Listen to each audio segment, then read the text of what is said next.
"That child needs to learn her place before it's too late," growled Mrs. Williams, president of the Residents' Association, on the phone. On the other end of the line, Deputy Morrison agreed with every venomous word about the unacceptable situation that had occurred in the park.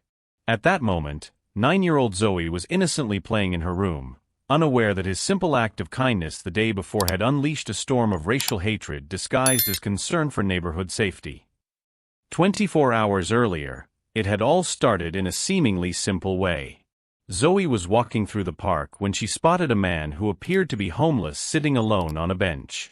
His clothes were dirty, his hair was unkempt, and he was holding a card asking for help. Without hesitation, the girl approached him and offered him her peanut butter sandwich. "Thank you, little angel," said the man, his blue eyes shining with a gratitude that seemed disproportionate to a simple snack. "What's your name?" "Zoe," she replied with a beaming smile. "My mom says we should help those in need." What Zoe didn't realize was that Mrs. Henderson, the gossipy neighbor from the building next door, had photographed the entire scene from her window. Within minutes, the image was being shared in the condominium's WhatsApp group with the caption, "Look at the kind of people this family is teaching his child to hang out with." Zoe's mother, Patricia, worked as a nurse in 2 hospitals to support her family on her own. When she got home that night, she found 7 messages on her cell phone and a threatening note under her door, "Control your daughter or we'll control her for you." Patricia felt a cold shiver run down her spine. She recognized the handwriting. It was from Mrs. Williams, the same woman who had tried to prevent her from moving into that upscale neighborhood 2 years earlier. But what neither Patricia, Zoe, nor the racist neighbors realized was that this dirty, seemingly vulnerable beggar had observed every detail of that social humiliation. And behind those blue eyes that seemed so grateful, there was a calculating mind that was already 3 steps ahead of them all. The man who received the sandwich was not who he appeared to be. In fact, he had enough resources to buy the entire pretentious neighborhood in a single transaction. And now, after witnessing firsthand the genuine kindness of a child contrasting with the toxic prejudice of adults, he had a very specific mission in mind. As Patricia hugged Zoe that night, trying to explain why some neighbors were concerned about her friendship with strangers, she couldn't have imagined that very powerful forces were already quietly moving to ensure that this injustice would come at a very high price. If you have ever witnessed or experienced situations of prejudice disguised as concern, you know that sometimes justice needs a little help from fate.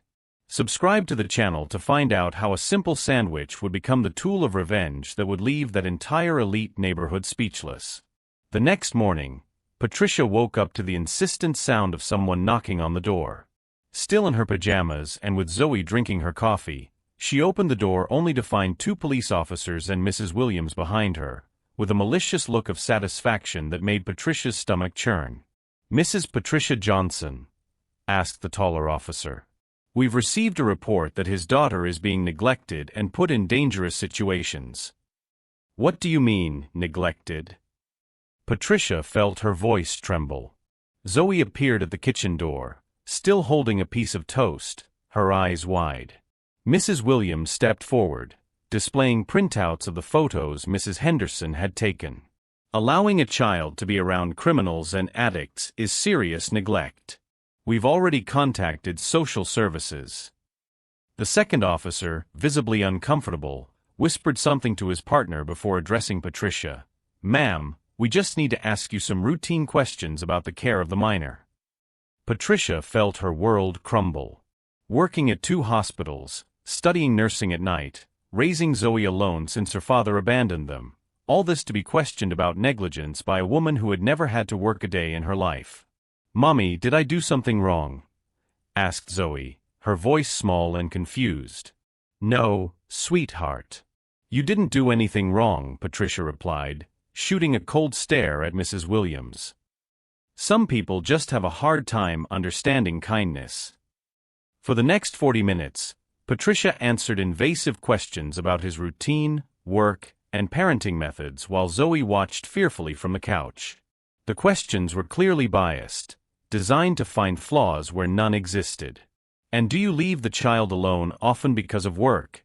insisted the social worker who had arrived next.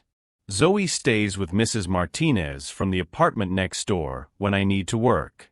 They've had a wonderful relationship for 3 years, Patricia explained, maintaining her composure with effort. Ms. Williams interjected again. An unsupervised black child in this neighborhood is a safety issue for all families. We have standards to uphold here.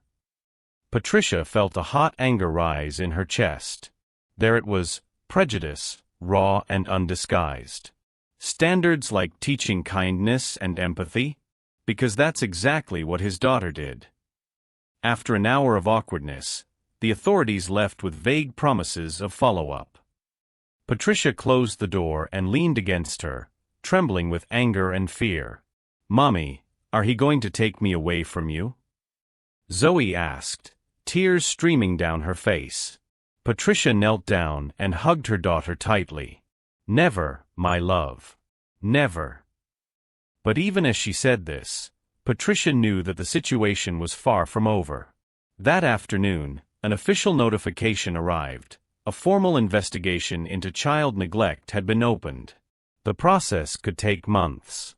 What Patricia didn't know was that across town, in a 5-star hotel, a 65-year-old man was watching the security footage from the park the day before on his laptop. Daniel Morrison, that was his real name, wasn't just rich. He was a billionaire, owner of a national hotel chain, and more importantly, he had powerful political connections that could destroy lives with a single phone call. He had spent 3 days disguised as a beggar doing field research for a documentary on social inequality he was producing. His encounter with Zoe had been genuine, as had her outrage when he discovered through his personal assistant that the family was being harassed by racist neighbors. "Mr. Morrison," his lawyer said on the phone, "I've got all the information on Mrs. Williams and her accomplices. Do you want me to proceed?" Daniel smiled, but it wasn't a kind smile. It was the cold smile of a businessman who had built an empire by destroying those who underestimated her determination. "Not yet, Thomas. I want to see how far these people are willing to go. But document everything. Every phone call, every meeting, every comment on social media. When the time comes for justice, her needs to be perfect and irreversible." That same night, Patricia received the first anonymous threatening call. "Stuck-up black woman, get out of this neighborhood before things get ugly for you and her little girl." Patricia recorded the call, something she had learned to do after years of facing subtle discrimination at work. She wasn't naive, she knew exactly what was going on and who was behind it. What she didn't realize was that every move of her persecutors was being monitored by a team of private investigators hired by a millionaire beggar, who had vowed to himself that this injustice would have devastating consequences.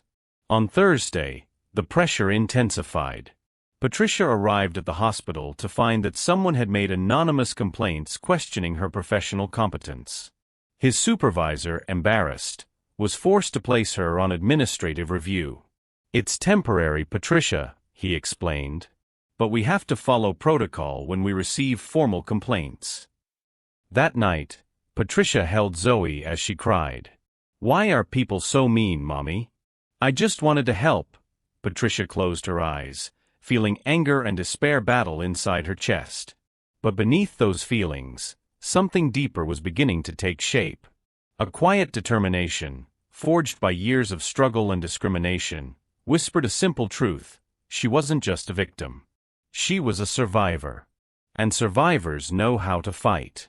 What Patricia didn't yet understand was that his little private war was about to find an ally with virtually unlimited resources and a thirst for justice that would make Mrs. Williams' machinations seem like child's play. While she quietly planned her legal defense against the baseless accusations, across town someone far more dangerous was setting up a chessboard where his persecutors would be mere pawns about to discover the true meaning of the word consequences. The following week brought a series of coordinated attacks that made it clear to Patricia that this was not just neighborhood prejudice, it was a systematic campaign of destruction. On Monday, Patricia received a cold call from the bank. Her account had been frozen due to suspicious activity. On Tuesday, her car was towed for an alleged documentation problem. On Wednesday, Zoe came home crying because 3 mothers had forbidden his children from playing with her. "Mommy, Why is everyone being so mean to us? Zoe asked, wiping her tears with the sleeve of his shirt. Patricia felt anger boiling inside her chest, but she kept her voice calm. Sometimes, sweetheart, people who are afraid of what's different try to hurt us. But that doesn't mean we're going to stop being who we are. That night, while Zoe slept, Patricia called her brother Marcus, a criminal lawyer in New York. They're trying to break me, Marcus. I need help. Send me everything, Marcus replied, his voice firm. Screenshots, recordings, everything. We're going to make these racists pay dearly for messing with his family. As Patricia meticulously organized every piece of evidence of the persecution, screenshots of the condo group chats that a sympathetic neighbor had leaked, recordings of threatening phone calls, records of unfounded complaints, she didn't know that his movements were being watched by someone much more powerful. Daniel Morrison had installed a discreet security team to monitor Patricia and Zoe 24 hours a day. Every threat, every act of sabotage was being documented in high resolution by professional investigators. Mr. Morrison, his head of security, reported during an encrypted call, "The situation is escalating. The leader of this group of persecutors is a certain Mrs. Williams. We've discovered that she has connections to the mayor and the local judge. She's using political influence to intensify the pressure." Several held signs with messages such as "Protect our children" and "Safety standards." "Patricia Johnson," Mrs. Williams shouted in a theatrical tone, "this respectable community will no longer tolerate you exposing our children to dangerous elements. It's time for you and her to find a place more suitable for you." Patricia felt every fiber of his being burn with indignation, but he forced himself to maintain his composure. "And where would that be, Mrs. Williams? The ghetto you think is our natural place." A murmur ran through the crowd. Some neighbors seemed uncomfortable with the raw frankness of the situation, but most remained firmly behind her leader. "Don't twist my words," Mrs. Williams retorted, but her mask of civility had slipped. "We simply believe that people with his values would be happier in similar communities." At that moment, something changed in Patricia's eyes. It was as if a switch had flipped inside her. "I understand perfectly, ma'am. Thank you for making her position so crystal clear." Zoe, who had been hiding behind her mother, stepped forward. "Mrs. Williams, why don't you like me? I haven't done anything wrong." The silence that followed was deafening. Several people in the crowd lowered their gaze, unable to face the innocent question of a 9-year-old child. Mrs. Williams, clearly irritated at being backed into a corner, completely lost her composure. "Listen here, little girl. His parents should have taught you that there are unwritten rules about who we associate with. When you're a little older, you'll understand why some mixtures are problematic for a civilized society." Patricia had to hold her arms tightly to keep from strangling that woman in front of everyone. But something inside her was calculating, planning. Every poisonous word was being mentally recorded as evidence. "Noted," Patricia said calmly, taking Zoe by the hand. "All her words. Every single one of them." That night, while helping Zoe with her homework, Patricia received a call from an unknown number. "Hello, Mrs. Johnson? This is Mr. Morrison's office. He would like to schedule an urgent meeting with her tomorrow morning, if possible." Patricia frowned. "Morrison? I don't know any Morrison. He prefers to explain in person. It's about the incident in the park with her daughter last week." Patricia felt a chill in her stomach. "More trouble? All right. Where?" On Saturday morning, Patricia left Zoe with Mrs. Martinez and headed to the address provided, a business building in the city center. The elevator took her to the top floor, where an impeccably dressed receptionist led her to an office with a panoramic view. The man who stood up to greet her was unrecognizable. Well-cut hair, tailored suit, confident posture. But when he smiled, Patricia recognized those blue eyes. "You're the—" Patricia stopped, incredulous. "The homeless man in the park. Daniel Morrison, CEO of Morrison Holdings." Pleased to meet her formally, Ms. Johnson. Patricia sat down slowly, trying to process the information. You're not homeless. Definitely not. I was doing undercover field research when I met Zoe. Daniel sat down behind the desk, her expression turning serious. She treated me like a human being. Your neighbors are treating you like trash. That bothers me deeply. Patricia was still processing when Daniel continued, I've been monitoring the harassment you're suffering. Every threatening phone call, every act of sabotage, every conspiratorial meeting between her dear Mrs. Williams and the mayor. All documented in high definition. He slid a folder across the table. Patricia opened it and found photos, transcripts, bank records. We discovered that Mrs. Williams received substantial contributions from real estate companies interested in revitalizing his neighborhood. The persecution of you is part of a larger gentrification scheme. Patricia looked up, feeling a mixture of relief and anticipation. What do you want in exchange for this information? Daniel smiled, but it was no longer the grateful smile of the beggar. It was the sharp smile of a businessman about to close the most satisfying deal of his life. I want justice. Your daughter reminded me that kindness still exists. Now I want to show her that justice also exists. He leaned forward. The question is, are you ready to play on the same level as them, but with infinitely more powerful weapons? Patricia looked again at the evidence in the folder. Each page represented a chance to turn the game around completely. What does he have in mind?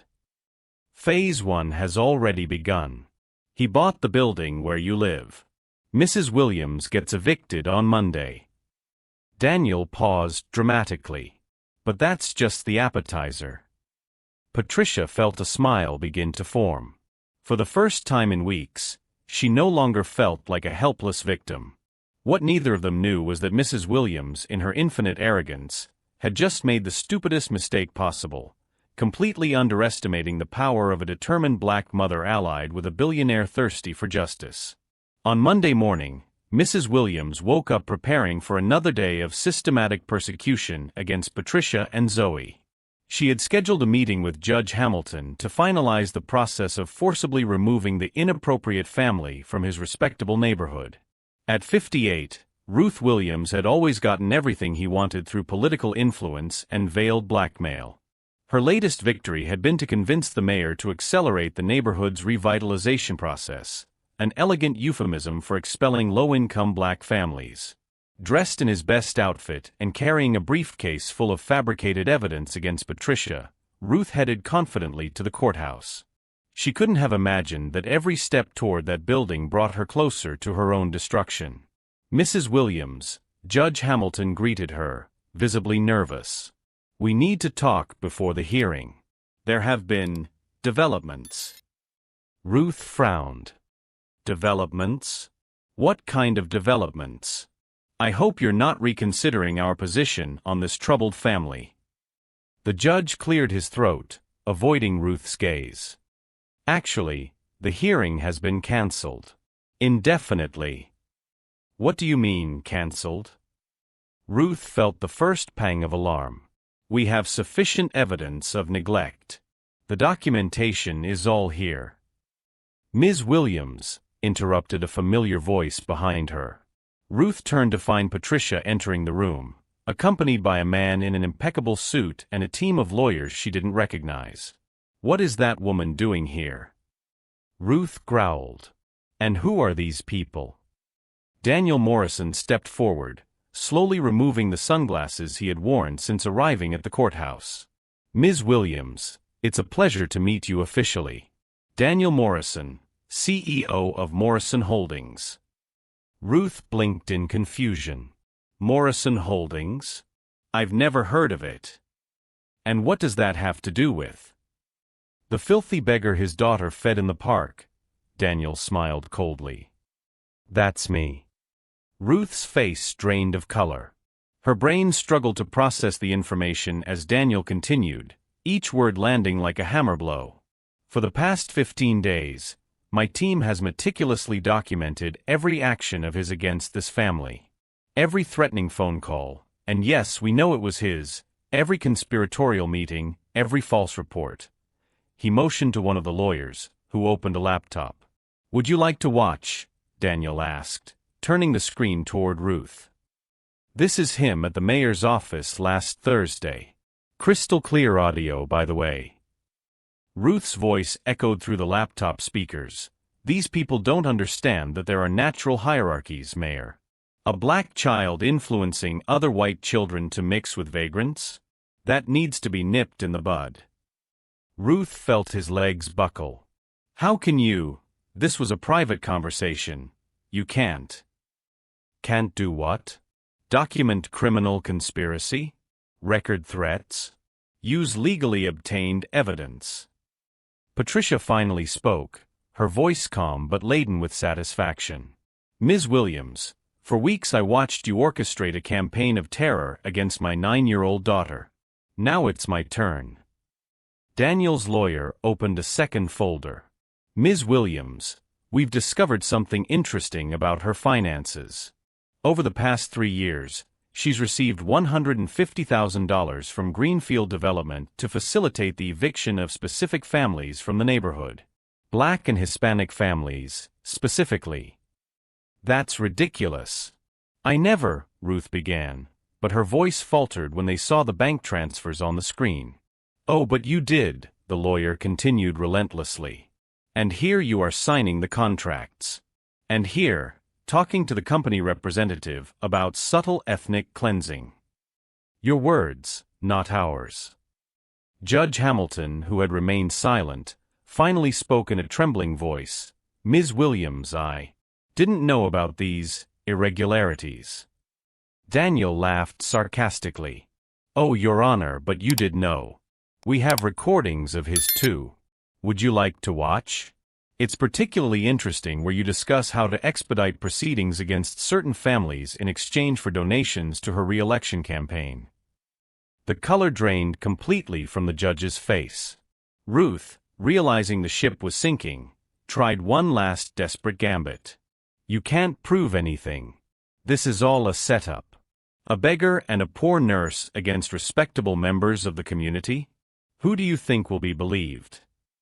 Daniel approached slowly, his blue eyes now as cold as Arctic ice. Mrs. Williams, allow me to present some figures. Morrison Holdings has a net worth of $4.2 billion. We own 230 hotels in 40 countries. My lawyers charge $3,000 an hour. She answered it with trembling hands. Hello. Mrs. Williams? This is KCNR News. We would like her statement regarding the recordings we just received showing her coordinating a racist campaign against an African-American family. It will air in 20 minutes.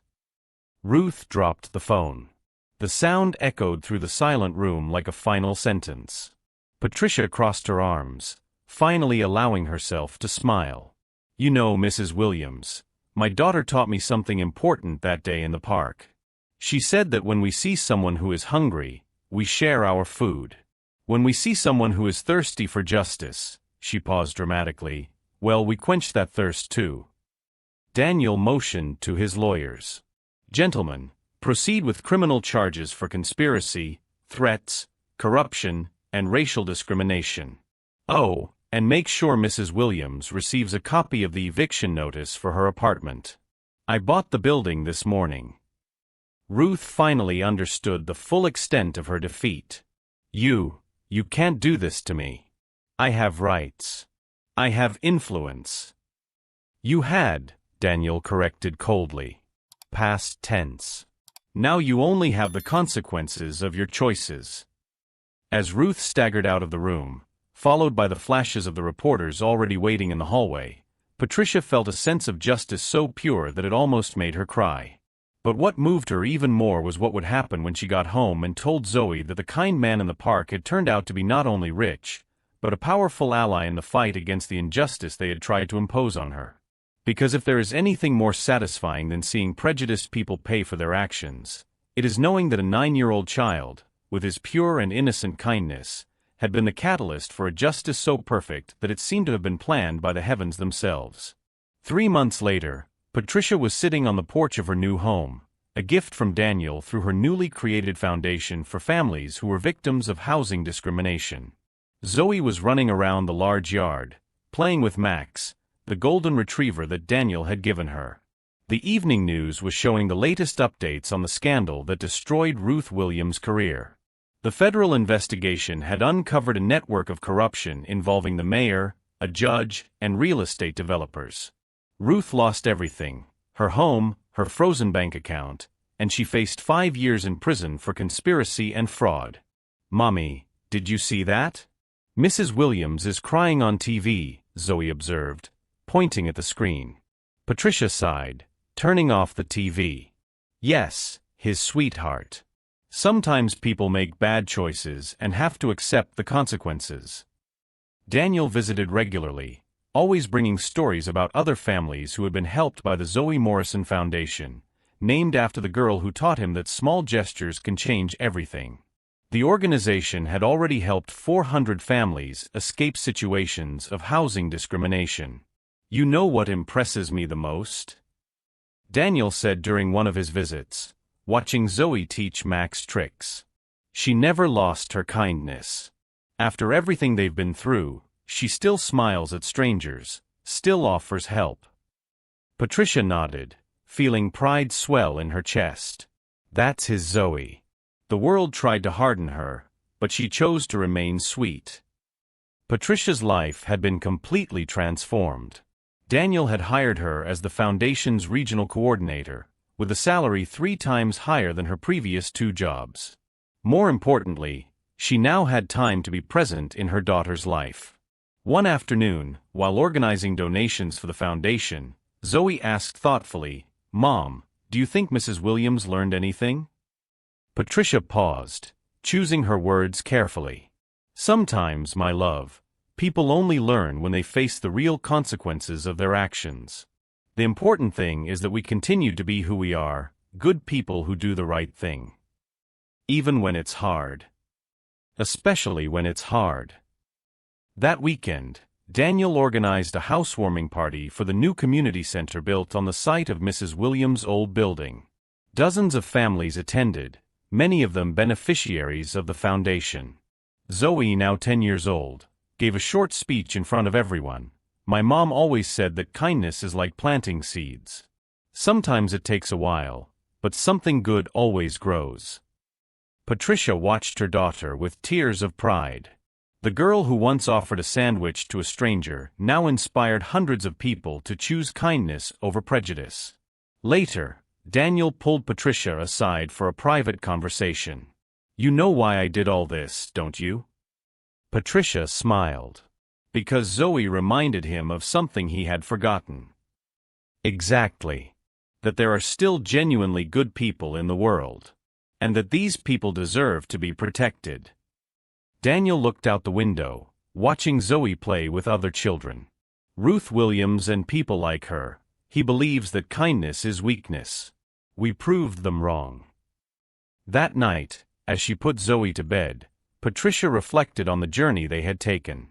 From a racist persecution to a transformed life, all because her daughter had chosen kindness when it was easier to ignore. "Mommy," Zoe whispered sleepily, "I'm glad I gave him that sandwich. Now we have Max, a new house, and we're helping other families." Patricia kissed her daughter's forehead. "Do you know you would make the same choice again?" "Always," Zoe replied without hesitation. A child's kindness had destroyed a corruption scheme, transformed 2 lives, and created a foundation that would change hundreds more. Sometimes, the universe just needs a little nudge in the right direction. Have you ever had the courage to do the right thing when everyone around you chose the easy way out? If this story touched his heart, subscribe to the channel for more stories about how justice sometimes needs a little help from fate.